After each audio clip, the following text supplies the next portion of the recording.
আল্লাহ রাব্বুল আলামিন বলেন, ওয়া মিনান নাসি মান ইয়াকুলু আমান্না বিল্লাহি ওয়া বিল ইয়াউমিল আখির ওয়া মা হুম বিমুমিনিন। আল্লাহ রাব্বুল আলামিন বলছেন, লোকেদের মধ্যে এমন অনেক লোক আছে যারা মুখে বলে আল্লাহর উপর ঈমান এনেছি, পরকালকে বিশ্বাস করেছি। আল্লাহ বলেন ওমা হুম বিমুমিনিন, এরা মুমিন না। আল্লাহ কি বলছেন খুব লক্ষ্য করেন। একদিকে মুসলমান হইতে হলে বিশ্বাস করতে হবে কি আল্লাহর পরকাল, রাসূলের উপর ঈমান, এগুলি করতে হবে। একটা লোক ঘোষণা করলো যে আমি আল্লাহ এবং পরকালকে বিশ্বাস করি, এরপরে আল্লাহ পাক বলছেন ওমা হুম বিমুমিনিন, এরা মুমিন না, কারণ এই কথাগুলি তার মুখের মনের কথা না। সে ব্যক্তি, এরকম ব্যক্তি এ মাহফিলও থাকতে পারে, যদি থাকে আল্লাহ রাব্বুল আলামিন তাকে হেদায়েত নসিব করে দিন, আমরা বলি আমিন। সে লোকটিকে আমি আলোচনা করলে আপনি নিজেই বুঝতে পারবেন, যা ভুল তার কাছে ধরা পড়বে। আয়নার সামনে দাঁড়ালে পরে আয়না সব বলে দেয়, ঠিক কি না?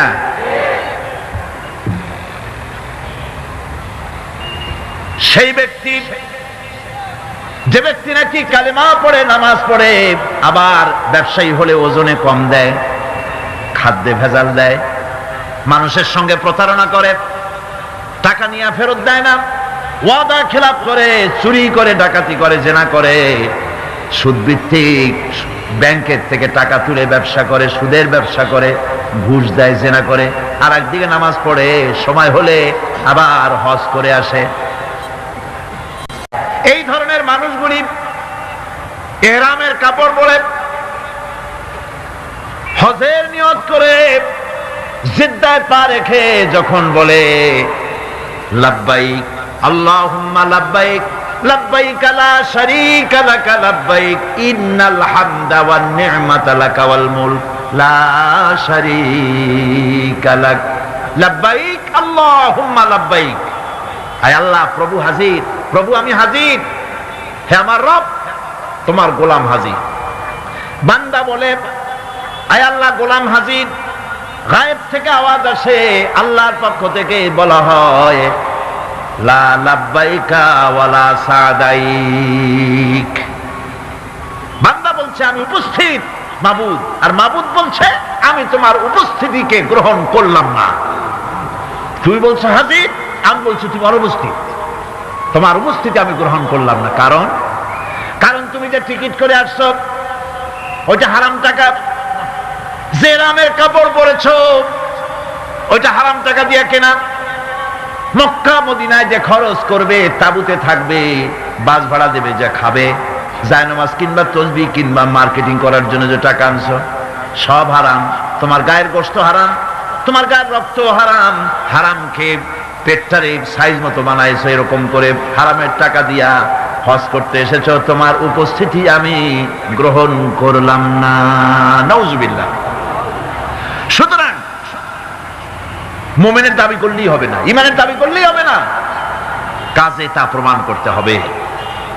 সেটা কি?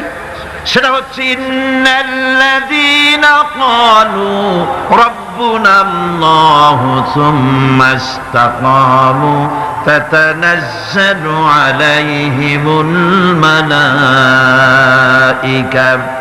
নিশ্চয় যারা বলে আমাদের রব আল্লাহ, অতঃপর এই কথার উপরে সে দৃঢ়পদ থাকে, ফেরেশতাগণ তার প্রতি ফেরেশতা অবতীর্ণ হয়, অর্থাৎ আল্লাহর রহমত তার উপরে নাজিল হয়। যে ব্যক্তি ঈমানের দাবি করে ঈমানের উপরে টিকে থাকে, আল্লাহর রহমত তার উপরে নাজিল হতে থাকে। ঈমান আনাই শুধু মুখে দাবি করাই শেষ কথা নয়, ঈমান আনার পর ঈমানের উপরে টিকে থাকা সবচেয়ে বড় কথা। ঈমানের উপরে টিকে থাকতে হবে। ঈমানের কোনো দাম নাই যদি আমলে সালেহ না থাকে। ঈমান হচ্ছে এক, এটা মূল্যহীন হয়ে পড়ে যদি আমলে সালেহ না থাকে। যে নেক কাজ করতে হবে আল্লাহকে খুশি করার জন্য, কাজটা ভালো হওয়ার জন্য শর্ত দুইটা। একটা হচ্ছে কাজটা হতে হবে আল্লাহকে খুশি করার জন্য। কারে খুশি করার জন্য? আল্লাহ পাককে খুশি করার জন্য হতে হবে। আর দুই নম্বরে কাজটা হতে হবে সুন্নতে নববী সাল্লাল্লাহু আলাইহি ওয়াসাল্লাম, রাসূল করিম সাল্লাল্লাহু আলাইহি ওয়াসাল্লামের সুন্নতের উপরে কাজটি হতে হবে। তাহলেই আপনার আমলটা সহি হয়ে গেল। আপনি আমি নিজের আন্দাজ করে কাজটা খুব ভালো হয়েছে মনে করলেই হবে না। নিকৃষ্ট বা অসৎ কাজের পরিণতি সম্পর্কে কোরআন বলছে, কুল হাল নুনাব্বিউকুম বিল আখসারিনা আ'মালা আল্লাযীনা দাল্লা সা'য়ুহুম ফিল হায়াতিদ দুনিয়া ওয়া হুম ইয়াহসাবুনা আন্নাহুম ইউহসিনুনা সুনআ। আমি কি তোমাদেরকে বলবো না যে কোন আমল তোমাদেরকে ক্ষতিগ্রস্ত করবে? সেটা হচ্ছে সেই আমল যারা দুনিয়ার জীবনে দুনিয়ায় উন্নতি করার জন্য কাজ করে, তাদের সমস্ত জদ্দোজাহাদ, তাদের চেষ্টা প্রচেষ্টা দুনিয়ায় টিকে থাকার জন্য তারা করে থাকে।